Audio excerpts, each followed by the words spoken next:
Hello, ladies and gentlemen, and welcome to the Intel Extreme Masters in Taipei. So, you can see myself as here, and also, I wasn't expecting to see Carlos on the screen already. You can see, of course, Joe Miller is joining me here on the commentary desk, and of course, Ocelot shall be joining us, or we shall call you Carlos Rodriguez Santiago. Santiago, because my mom must be watching, so... You think, is she going to be watching? I mean, it's pretty early in the morning. Okay, she's not going to be watching. It's really late. She's waiting for the rerun, okay. Yeah. Also joining us, of course, will be Dexter Marcel Feldkamp. I'll get your name correct eventually. He should be joining us later on, of course, for the next matchup. First up, of course, it is going to be the Bangkok Titans facing off against the Yowie Flash Wolves. If you guys in League of Legends probably don't know this team too well, if you were to look at the lineup, you would basically say, it's the Gamina Bears, the Gamma Bears, the Gamma Bear Pain Train. That was Mineski, of course. The Mineski Pain Train, that's a very good point. It was a Mineski Pain Train. That's a shame. I mean, it was the same World Championship, I suppose, it was. So you're not particularly wrong on that one. But yeah, I mean, we've got the same old Intel Extreme Masters format as well, where we obviously have 2 quarterfinals, which is what we're going to be doing today. 2 teams seeded then off into the semi-finals, everything going to be best of 3. And it's actually good that they called Yowie Flash Wolves, because Carlos actually calls me Yo. Wow. Only when he's yumping around. The old Spanish accent, always coming back at me. We've already had the Holy Moly and everything. Right. It's good to have you back, Carlos. That's thank you, man. sure. It's good to be back as well. Yeah, the Bangkok Titans coming into this one, you guys may have seen, and we did... Carlos actually joined us in Singapore last time we saw the Bangkok Titans were in 2012, was that? Yeah, we did 2 years ago, 2 years and a half ago, maybe. Yeah, no, November 2012, something like that. And I think we went straight to IPL 5, so it was like season 2. Yeah, right, correct. Yeah, so a long time ago. Of course, coming up after this matchup, it will be Taipei Assassins. They're going to be facing off against, testing my memory, I'm not helping you. think who the play. Well, actually, they're against Avant-Garde, the Australian team. Yeah. Obviously, Taipei Assassins, I would say, while they're not anywhere near the Season 2 World Champions they were, they haven't got the same players in there. In fact, there's not a single player anymore. BB had retired after the Season 4 2014 World Championships we had, of course, in Taipei. So there's no one on that roster anymore, but still, I think it's safe to say they are favorites. They are running away with the league in Taipei right now. So in this whole tournament, I'd say Taipei Assassins probably the big favorites. The Australian team, Avant-Garde Ascension, got a lot of work to do against them. That's going to be, of course, the second best of 3 of the day. I want to get into the game 1 first, though, of course. Bangkok Titans, I think, are going to be ranked underdogs in this one. Yowie Flash Wolves, I watched them the other day. They beat AHQ. They are a pretty good team.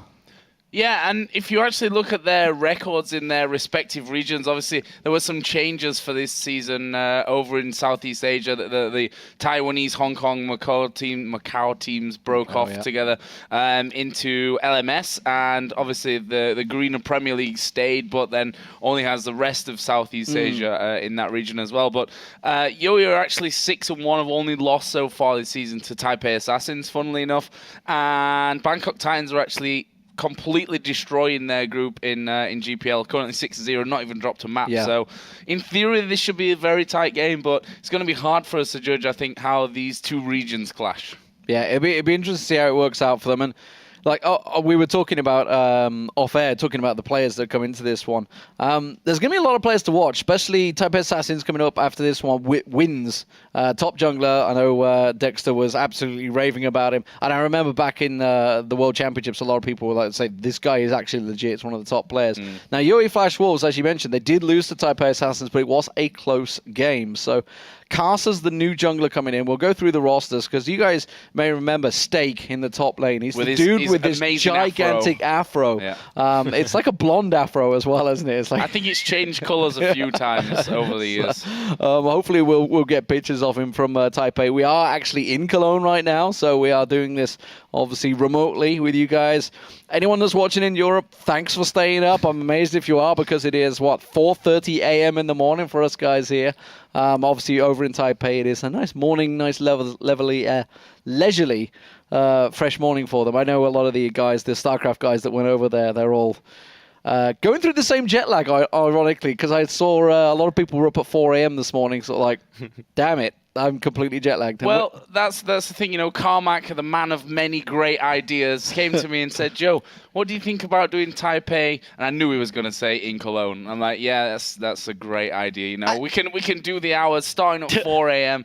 But at least we don't get the jet lag and have to sit in a plane. I can't. Yeah, exactly. I'm not going to complain. After doing the world's trip for 7, 8 weeks, whatever it was, the fact of a 20-hour plane trip effectively is almost what it is to Taipei.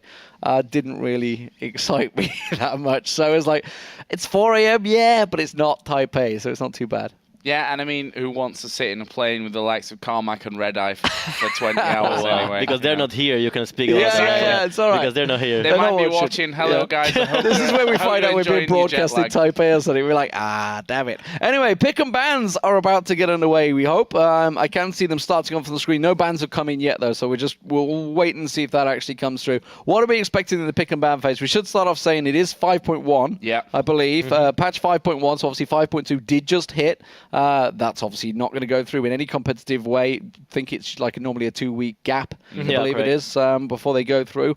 But pick and bans have started. What are we expecting? We're going to go with the usuals. And 5.1, we haven't seen it in the LCS yet. I think it was 421 last week, wasn't it? I think 5.1, this will be like the first week this is coming through. So I guess, effectively, we are the first to have 5.1 in a competitive tournament. I don't know. We're going to see changes? We can see we're lucky right here. Yeah, exactly. Lucky guys that we are. But what are the must bans? Rek'Sai has obviously been a big ban here, and actually did get through in, I think TPA played it, funnily enough, against Yowie Wolves in the game that they won there. Rek'Sai has actually been banned out this time, so we can drop in, if we can, onto picks and bans.